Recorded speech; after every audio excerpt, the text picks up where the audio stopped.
হরে কৃষ্ণ কৃষ্ণ কৃষ্ণ হরে হরে হরে রাম রাম রাম হরে হরে।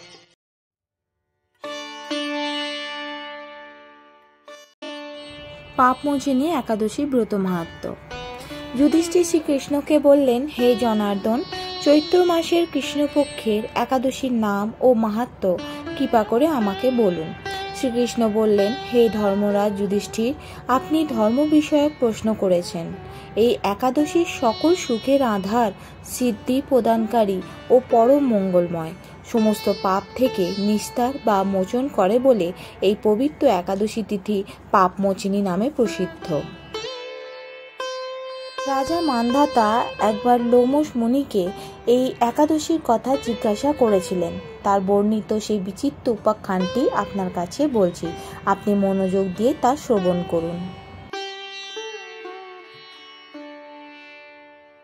প্রাচীনকালে অতি মনোরম চৈত্ররথ পুষ্প উদ্যানে মুনিগণ বহু বছর ধরে তপস্যা করতেন।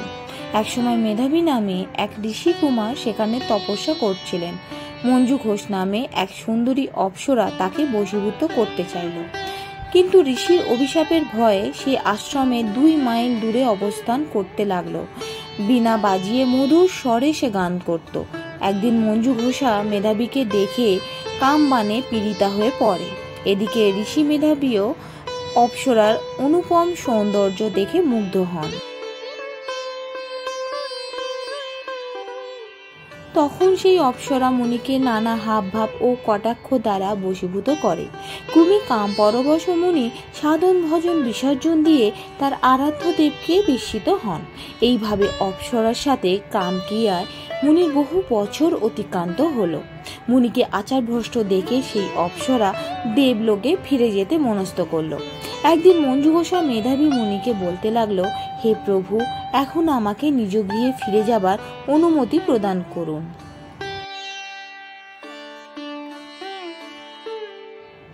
কিন্তু মেধাবী বললেন, হে সুন্দরী, তুমি তো এখন সন্ধ্যাকালে আমার কাছে এসেছো, প্রাতঃকাল পর্যন্ত আমার কাছে থেকে যাও। মুনির কথা শুনে অভিশাপের ভয়ে সেই অপ্সরা আরো কয়েক বছর তার সাথে বাস করলো।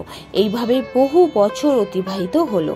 দীর্ঘকাল অপ্সরার সহবাসে থাকলেও মেধাবীর কাছে তা অর্ধরাত্রি বলে মনে হলো।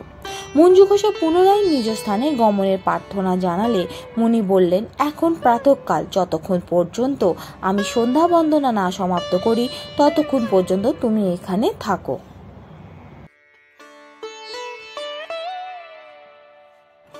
মুনির কথা শুনে ঈষৎ হেসে মঞ্জু ঘোষা তাকে বলল, হে মুনিবর, আমার সহবাসী আপনার যে কত বৎসর অতিবাহিত হয়েছে তা একবার বিচার করে দেখুন। এই কথা শুনে মুনি স্থির হয়ে চিন্তা করে দেখলেন যে তার 56 বৎসর অতিবাহিত হয়ে গেছে। মুনি তখন মঞ্জু ঘোষের প্রতি ক্রোধ পরবশ হয়ে বললেন, রে পাপিষ্ঠ, দুরাচারিণী, তপস্যার ক্ষয়কারিণী, তোমাকে ধিক, তুমি পিশাচী হও। মেধাবীর শাপে অপ্সরার শরীর বিরূপ প্রাপ্ত হলো। তখন সে অবনত মস্তকে মুনির কাছে শাপ মোচনের উপায় জিজ্ঞাসা করল।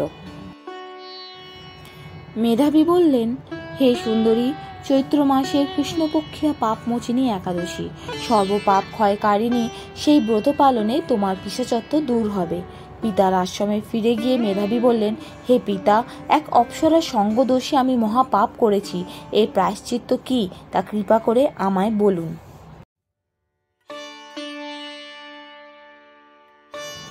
উত্তরে চবন মুনি বললেন, চৈত্র মাসের কৃষ্ণপক্ষিয়া পাপমোচিনী একাদশী ব্রতের প্রভাবে তোমার পাপ দূর হবে। পিতার উপদেশ শুনে মেধাবী সেই ব্রত ভক্তি ভরে পালন করলো। তার সমস্ত পাপ দূর হলো।